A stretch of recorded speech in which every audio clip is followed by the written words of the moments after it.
Hello दोस्तों, स्वागत है आपका अपने परिवार कल्चरल क्लासेस में। दोस्तों मैं जयंत सर आज लेके आ गया हूँ कवित्त चैप्टर का वस्तुनिष्ठ प्रश्न। दोस्तों इससे पहले हम लोग कवित्त चैप्टर को पढ़े हैं। ठीक, कवित्त को जो लिखने वाले हैं भूषण साहब, उसके बारे में भी पढ़े हैं बिल्कुल ही शानदार तरीके से। ठीक दोस्तों, तो दोस्तों अगर आप लोग कवित्त चैप्टर को नहीं पढ़े हैं, ठीक, या अगर भूषण जी के बारे में नहीं पढ़े हैं तो आग्रह कर रहे हैं आप लोगों से हाथ जोड़ के कि जाइए कवित्त चैप्टर को पढ़िए और जो है भूषण के बारे में अच्छी तरीके से जान लीजिए। इससे होगा कि आपका एक भी क्वेश्चन में डाउट नहीं रहेगा, कहीं पे एकदम डाउट क्लियर रहेगा। ठीक ना, एकदम क्लीन, कहीं पे कोई झमेला नहीं। डायरेक्ट आइए क्वेश्चन पे, क्वेश्चन देखिए, डायरेक्ट इसका आंसर बनाइए। ठीक, तो चलिए दोस्तों बिना विलंब किए हुए शुरू करते हैं क्लास को। दोस्तों क्लास को शुरू करने से पहले अगर आप लोग इस चैनल पर नए हैं तो चैनल को सब्सक्राइब करके बेल वाला आइकन जरूर प्रेस कर दीजिएगा और इस वीडियो को अपने दोस्तों के साथ शेयर जरूर कर दीजिएगा। ठीक, तो चलिए आगे बढ़ते हैं, बिना विलंब किए हुए शुरू करते हैं क्लास को। बने रहिएगा अंत तक, बहुत ही मजा आने वाला है। आइए भूषण जी का जो हम लोग पढ़े हैं कवित्त, उसका और भूषण जी को मिला के यहाँ पे ऑब्जेक्टिव क्वेश्चन लाया गया है। तो बने रहिएगा अंत तक, बहुत ही मजा आने वाला है। आइए क्वेश्चन को देखते हैं और आनंद उठाते हैं। ठीक है, बने रहिएगा अंत तक सिर्फ। ठीक है, चलिए पहला क्वेश्चन है, भूषण की कविता में कौन सा रस पाया जाता है? श्रृंगार रस, भक्ति रस, वीर रस या फिर वात्सल्य रस? तो चलिए दोस्तों आपको दिया जा रहा है कुछ क्षण, तब तक के लिए आप इसका आंसर जो है कमेंट में देने की कोशिश कीजिएगा। चलिए आपको बता दें, भूषण की कविता में जो रस पाया जाता है वह वीर रस पाया जाता है। कौन सा रस पाया जाता है दोस्तों? वीर रस पाया जाता है। चलिए देख लिया तक, चलिए आगे बढ़ते हैं, देखते हैं अगला क्वेश्चन क्या है हम लोगों के पास। आइए दूसरा नंबर का क्वेश्चन है, छत्रसाल दशक के कितने छंदों में महाराजा छत्रसाल की वीरता का यशोगान किया गया है? इसके द्वारा, भूषण के द्वारा क्या कर रहा है कि छत्रसाल दशक के कितने छंदों में महाराजा छत्रसाल की वीरता का यशोगान किया गया है? 50 छंदों में, 52 छंदों में या फिर 59 छंदों में या फिर 10 छंदों में? तो चलिए दोस्तों छत्रसाल के दशक में जो किया गया है वह 10 छंदों में किया गया है यशोगान। ठीक, वीरता का यशोगान किया गया है किसका? तो महाराजा छत्रसाल की वीरता का। ठीक, कितने छंदों में? 10 छंदों में। आशा करता हूं कि समझ गए होंगे। चलिए आगे बढ़ते हैं, देखते हैं अगला क्वेश्चन क्या है हम लोगों के पास। आइए 3 नंबर का क्वेश्चन है। क्वेश्चन कर रहा है कि कवित्त शीर्षक कविता के कवि कौन है? कबीर, भूषण, तुलसीदास या फिर सूरदास? तो चलिए दोस्तों आपको बता दें, कवित्त शीर्षक कविता के जो कवि हैं वह भूषण जी हैं। कौन है? भूषण जी हैं। ठीक, समझ गए यहाँ तक? चलिए आगे बढ़ते हैं, देखते हैं अगला क्वेश्चन क्या है हम लोगों के पास। आइए 4 नंबर का क्वेश्चन है। क्वेश्चन कह रहा है कि कवित्त के प्रथम पद में कौन सा रस है? ये जो कवित्त है 2 पद लिखा है, ठीक, प्रथम पद और द्वितीय पद। तो बताइए कवित्त के प्रथम पद में कौन सा रस है? वीर रस, श्रृंगार रस, करुणा रस या फिर इनमें से कोई नहीं? तो चलिए दोस्तों आपको बता दें, कवित्त के प्रथम पद में जो है कौन सा, क्या बोल रहा है कि कौन सा रस है? ठीक ना, तो वीर रस है। कौन सा रस है प्रथम पद में? वीर रस है। ठीक, अब चलिए जब दूसरा पद आएगा तब उसके बारे में भी पढ़ेंगे, आएगा ही। ठीक, चलिए आगे बढ़ते हैं, देखते हैं अगला क्वेश्चन क्या है हम लोगों के पास। आइए 5 नंबर का क्वेश्चन है कि भूषण रीति काल की किस धारा के कवि हैं? निर्गुण धारा के, रीति युक्त धारा के या फिर सगुण धारा के या फिर रीति मुक्त धारा के? तो चलिए दोस्तों आपको बता दें, भूषण रीति काल के रीति मुक्त धारा के कवि है। किस धारा के कवि है? रीति मुक्त धारा के कवि है। ठीक, समझ गए यहाँ तक? चलिए आगे बढ़ते हैं, देखते हैं अगला क्वेश्चन क्या है हम लोगों के पास।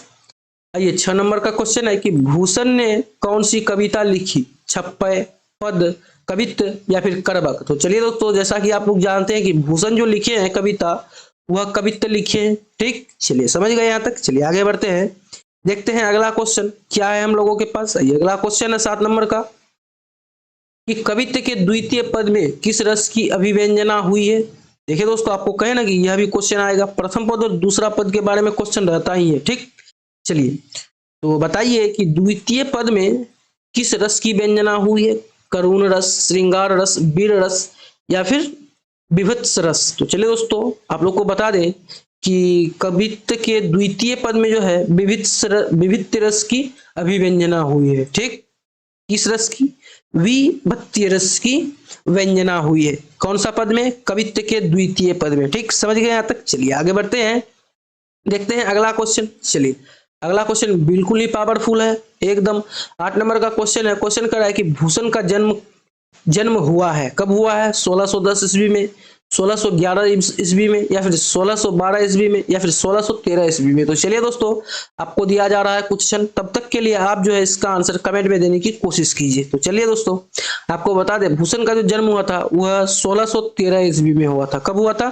1613 ईस्वी में हुआ था, याद रखिएगा, बहुत ही इंपॉर्टेंट है। चलिए समझ गए यहाँ तक? चलिए आगे बढ़ते हैं, देखते हैं अगला क्वेश्चन क्या है हम लोगों के पास। ये 9 नंबर का क्वेश्चन है। बिल्कुल ही शानदार तरीके से कहा गया कि भूषण को किस राजा ने कवि भूषण की उपाधि दी थी। ठीक दोस्तों, तो दोस्तों यह क्वेश्चन जो उभर के आया है आपका कवि के परिचय से उभर के आया है। ठीक, जैसा कि आप लोग सभी जानते हैं, ठीक ना। तो भूषण को किस राजा ने भूषण की उपाधि दी है? शिवाजी, या फिर रुद्र शाह, या फिर छत्रसाल, या फिर इनमें से कोई नहीं। तो चलो दोस्तों, जैसा कि आप सभी लोग जानते हैं, भूषण को किस राजा ने भूषण की उपाधि दी? तो किस राजा ने दी? राजा रुद्र शाह ने दी थी। ठीक, किसको? भूषण को भूषण, कवि भूषण की उपाधि। ठीक, समझ गए? चलिए आगे बढ़ते हैं, देखते हैं अगला क्वेश्चन क्या है हम लोगों के पास। ये 10 नंबर का क्वेश्चन है। बिल्कुल ही शानदार तरीके से दिया हुआ है। भूषण के पिताजी का क्या नाम था? रत्नाकर त्रिपाठी, नंदन त्रिपाठी, या फिर भृगुनंदन त्रिपाठी, या फिर शत्रुघ्न त्रिपाठी। तो चलिए दोस्तों, भूषण के पिताजी का जो नाम था वह रत्नाकर त्रिपाठी नाम था। क्या नाम था? रत्नाकर त्रिपाठी। यह चीज याद रखिएगा, बहुत इंपॉर्टेंट है। चलिए आगे बढ़ते हैं, देखते हैं अगला क्वेश्चन क्या है हम लोगों के पास। आइए 11 नंबर का क्वेश्चन है कि भूषण का निधन कब हुआ था?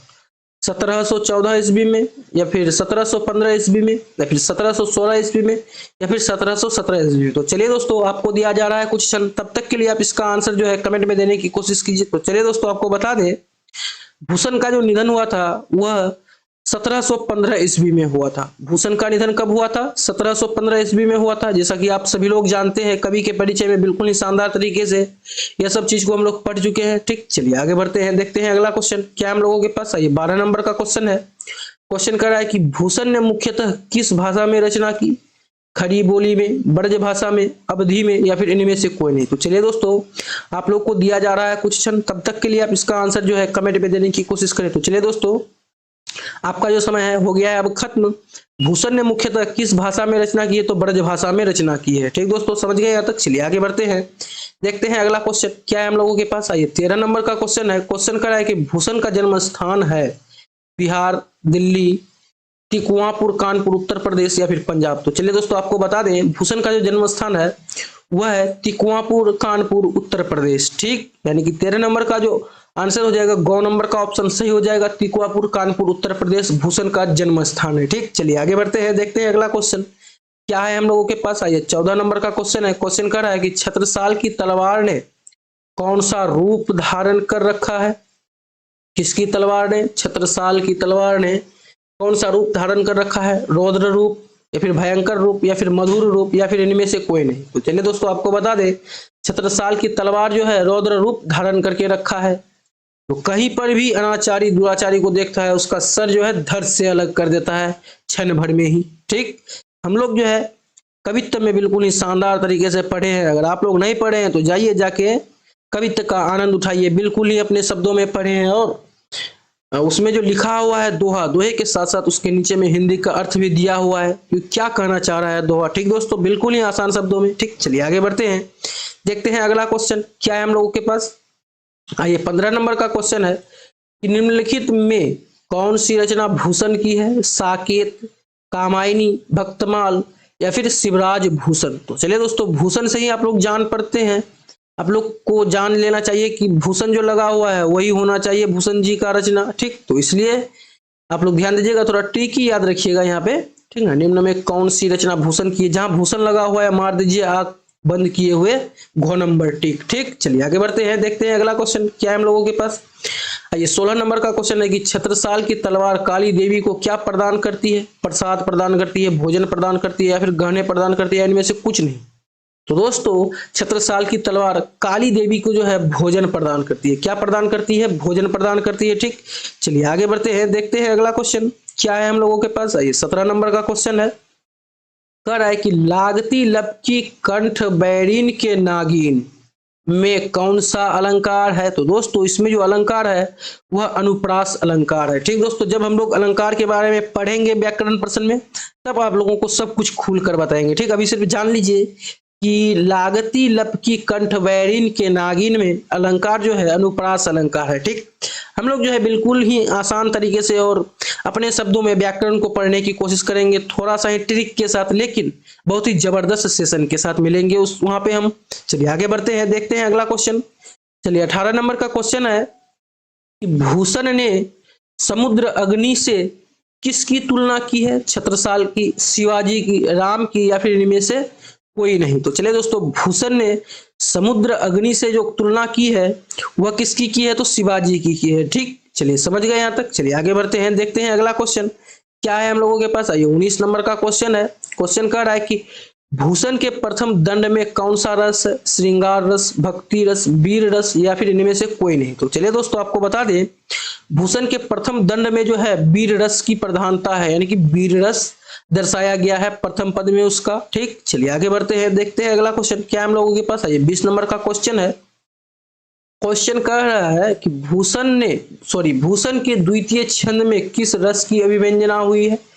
वीर रस, रौद्र रस, या फिर भक्ति रस, या फिर इनमें से कोई नहीं? तो चलिए दोस्तों आपको बता दें, भूषण के द्वितीय छंद में किस रस की अभिव्यंजना हुई है? तो रौद्र रस की अभिव्यंजना हुई है भूषण के द्वितीय छंद में। ठीक दोस्तों, समझ गए यहाँ तक। चलिए आगे बढ़ते हैं, देखते हैं अगला क्वेश्चन क्या है हम लोगों के पास। 21 नंबर का क्वेश्चन कह रहा है कि कौन सी कृति भूषण की है?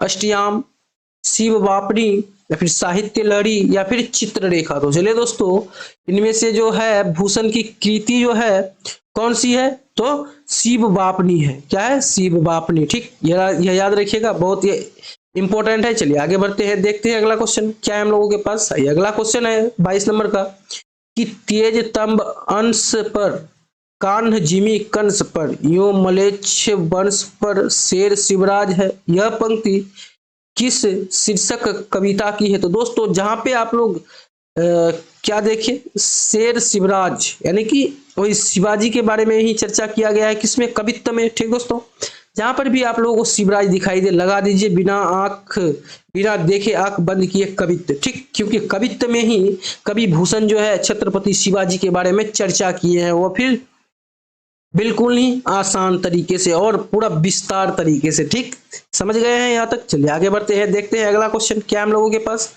आइए 23 नंबर का क्वेश्चन है कि शिवराज भूषण ने कितने अलंकारों का निरूपण है? शिवराज भूषण ने कितने अलंकारों का निरूपण हुआ है? चलिए क्वेश्चन को थोड़ा फिर से पढ़ते हैं, थोड़ा डाउट लग रहा है कि शिवराज भूषण में कितने अलंकारों का निरूपण है। हाँ बताइए, शिवराज भूषण में जो है कितने अलंकारों का निरूपण है? 110, उसके बाद 112, 108, या फिर 105? तो चलिए दोस्तों आपको बता दें, शिवराज भूषण में जो है 105 अलंकारों का निरूपण किया हुआ है। ठीक, चलिए आगे बढ़ते हैं, देखते हैं अगला क्वेश्चन। 24 नंबर का क्वेश्चन क्या कहना चाह रहा है हम लोगों को। आइए 24 नंबर का क्वेश्चन है, कहना चाह रहा है कि शिव वावनी के कितने मुक्तकों में छत्रपति शिवाजी की वीरता का बखान किया गया है? 50, 53, 52, या फिर 54? तो चलिए दोस्तों आपको बता दें, शिव वावनी के मुक्तकों में छत्रपति शिवाजी की वीरता का बखान किया गया है। कितने मुक्तकों? तो इसका जो हो जाएगा 52 मुक्तक। कितने मुक्तक? 52 मुक्तक में छत्रपति शिवाजी की वीरता का बखान किया गया है। किसमें? शिव वावनी में। यह चीज याद रखिएगा, बहुत इंपॉर्टेंट है। चलिए दोस्तों आगे बढ़ते हैं, देखते हैं अगला क्वेश्चन क्या है हम लोगों के पास। आइए 25 नंबर का क्वेश्चन है। क्वेश्चन कर रहा है कि भूषण के प्रिय नायक कौन है? छत्रपति शिवाजी और छत्रसाल, या फिर राणा प्रताप और राणा सांगा, या फिर अकबर और मान सिंह, या फिर इनमें से कोई नहीं? तो चलिए दोस्तों, जैसा कि आप लोग जानते हैं कि भूषण के प्रिय नायक हैं छत्रपति शिवाजी और छत्रसाल। ठीक, बहुत ही इंपॉर्टेंट है, याद रखिएगा। उसका जो है प्रिय नायक है, यानी कि मान लीजिए कि आइडियल पर्सन, ठीक, आदर्श पर्सन है उसका। किसका? भूषण जी का। कौन? छत्रपति शिवाजी और छत्रसाल। उसका शौर्य का गुणगान किया है इस कवित्व में। ठीक, समझ गए हैं। चलिए आगे बढ़ते हैं, देखते हैं अगला क्वेश्चन क्या है हम लोगों के पास। ये 26 नंबर का क्वेश्चन है। क्वेश्चन कह रहा है कि छत्रसाल दशक में छंद है। बताइए छत्रसाल दशक में कितने छंद हैं? 110, या फिर 210, 310 या फिर 10। तो चलिए दोस्तों, छत्रसाल दशक में 10 छंद है। कितने छंद हैं? 10 छंद है। चलिए आगे बढ़ते हैं, देखते हैं अगला क्वेश्चन। आइए 27 नंबर का क्वेश्चन है। क्वेश्चन कह रहा है कि शिवाजी के पुत्र का नाम था रुद्र प्रताप, साहू जी या फिर भानु प्रताप या फिर यज्ञसेन। तो चलिए दोस्तों, आप लोग को बता दें, शिवाजी के पुत्र का नाम था साहू जी। क्या नाम था? साहू जी नाम था। छत्रपति शिवाजी के पुत्र का नाम साहू जी था, याद रखिएगा, बहुत इंपॉर्टेंट है। चलिए आगे बढ़ते हैं, देखते हैं अगला क्वेश्चन। आइए 28 नंबर का क्वेश्चन है। क्वेश्चन करा है कि शिवावावनी में कितने मुक्तक हैं? 55, 152, 52 या फिर 252। तो चलिए दोस्तों, आपको बता दें, शिवावावनी में जो मुक्तक है वह है 52 है। कितना है? 52 है। जैसा कि हम लोग कुछ क्षण पहले ही इसकी चर्चा कर चुके हैं, यानी कि यही क्वेश्चन कर चुके हैं। वहां अंक में दिया हुआ है और यहाँ पे शब्द में दिया हुआ है, बस यही अंतर है और कोई अंतर नहीं है। तो दोस्तों, आप लोग यहाँ से पता कर सकते हैं कि क्वेश्चन का पैटर्न आपसे किस तरीके से पूछ सकता है। ठीक, चलिए आगे बढ़ते हैं, देखते हैं अगला क्वेश्चन क्या हम लोगों के पास। आइए 29 नंबर का क्वेश्चन है।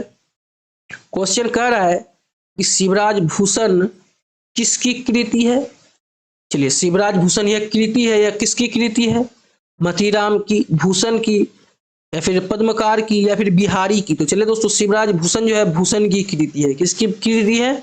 भूषण की कृति है। चलिए आगे बढ़ते हैं, देखते हैं अगला क्वेश्चन क्या है हम लोगों के पास। आइए 30 नंबर का क्वेश्चन है। बिल्कुल शानदार तरीके से कहा गया है कि भूषण किस काल के कवि थे? भक्ति काल के, आधुनिक काल के, रीति काल के या फिर वीर गाथा काल के। तो चलिए दोस्तों, आपको बता दें, भूषण जो कवि थे वह रीति काल के कवि थे। किस काल के कवि थे? भूषण रीति काल के कवि थे। ठीक, समझ गए यहाँ तक? चलिए आगे बढ़ते हैं, देखते हैं अगला क्वेश्चन क्या है हम लोगों के पास। आइए 31 नंबर का क्वेश्चन है कि चिंतामणि त्रिपाठी भूषण के कौन थे? भाई थे, चाचा थे, भतीजा थे या फिर इनमें से कोई नहीं थे? तो चलिए दोस्तों, चिंतामणि त्रिपाठी भूषण जी के भाई थे। क्या थे? भूषण जी के भाई थे। ठीक, चलिए हम लोग पढ़े हैं किस में? जब हम लोग कवि के परिचय को पढ़ रहे थे तब उसमें बिल्कुल ही शानदार तरीके से पढ़े हैं। अगर आप लोग कवि के परिचय को नहीं पढ़े हैं या फिर कवित्व को नहीं पढ़े हैं, नहीं समझे हैं, तो जाइए कवित्व को समझिए और भूषण जी के बारे में बिल्कुल ही आसान शब्दों में पढ़िए। ठीक ना, बहुत ही शानदार तरीके से पढ़ा है। चलिए आगे बढ़ते हैं, देखते हैं अगला क्वेश्चन क्या है हम लोगों के पास। ये 32 नंबर का क्वेश्चन है कि शिववावनी में किसकी वीरता का बखान है? शिवाजी का या फिर शिवजी का या फिर महाराणा प्रताप का या फिर इनमें से कोई नहीं? तो चलिए दोस्तों, शिववावनी में जो है बखान है किसका है? शिवाजी का है। किसका है? शिवाजी का। ऑप्शन पे थोड़ा गौर फरमाइएगा, यहाँ पे शिवाजी है, यहाँ पे शिवजी है, तो दोनों में नहीं लगाइएगा, कंफ्यूज नहीं होना है। शिवाजी का लगाना है, शिवजी का नहीं लगाना है। ठीक ठीक, चलिए आगे बढ़ते हैं, देखते हैं अगला क्वेश्चन। आइए 33 नंबर का क्वेश्चन है और इस चैप्टर का मतलब कवित्व चैप्टर का लास्ट क्वेश्चन है। क्वेश्चन कर रहा है 33वां नंबर की छत्रसाल दशक किसकी कृति है? द्विजदेव की या फिर जयदेव की या फिर भूषण की या फिर मतीराम की। जैसे कि आप लोग जानते हैं कि छत्रसाल दशक जो है भूषण की कृति है। किसकी कृति है? भूषण की कृति है। तो दोस्तों, अगर आप लोगों को यह सब क्वेश्चन बनाने में कहीं भी दिक्कत हो, अगर आंसर में त्रुटि हो यानी कि प्रॉब्लम हो आप लोगों को, तो यहाँ देखिए बिल्कुल ही आसान तरीके से यहाँ पे एक एक क्वेश्चन का जो है आंसर दिया हुआ है। आप लोग शानदार तरीके से पढ़ाई को जारी रख सकते हैं। ठीक ना, तो दोस्तों यह जो पीडीएफ है आपको नीचे डिस्क्रिप्शन बॉक्स में मिल जाएगा, जाइए जाके डाउनलोड कीजिए डिस्क्रिप्शन बॉक्स से और पढ़ाई को शानदार तरीके से जारी रखिए। आप किसी भी कारण बस अपने पढ़ाई को बाधित नहीं कर सकते हैं। ठीक, आप पर बहुत लोगों का भरोसा है, आपके मम्मी पापा का भरोसा है। ठीक, समझ सकते हैं आप लोग मैं क्या कहना चाह रहा हूँ। तो दोस्तों, आज के क्लास में हम लोग कवित्व को बिल्कुल ही शानदार तरीके से समाप्त कर चुके हैं। तो दोस्तों, अगला वीडियो में जो है हम लोग फिर जयशंकर प्रसाद जी के बारे में पढ़ेंगे, उसका फिर कविता पढ़ेंगे तुमुल कोलाहल कलह में बिल्कुल ही शानदार तरीके से समझने की कोशिश करेंगे। तो चलिए आज के क्लास को यहीं पे समाप्त करते हैं। समाप्त करने से पहले अगर आप लोग यहाँ तक वीडियो को देख चुके हैं तो वीडियो को जमकर कर दीजिए लाइक। ठीक, चलिए तो दोस्तों, आज के क्लास को यहीं पे समाप्त करते हैं। फिर मिलते हैं कल नए उमंग और उत्साह के साथ और एक नए चैप्टर के साथ। तब तक के लिए राधे राधे।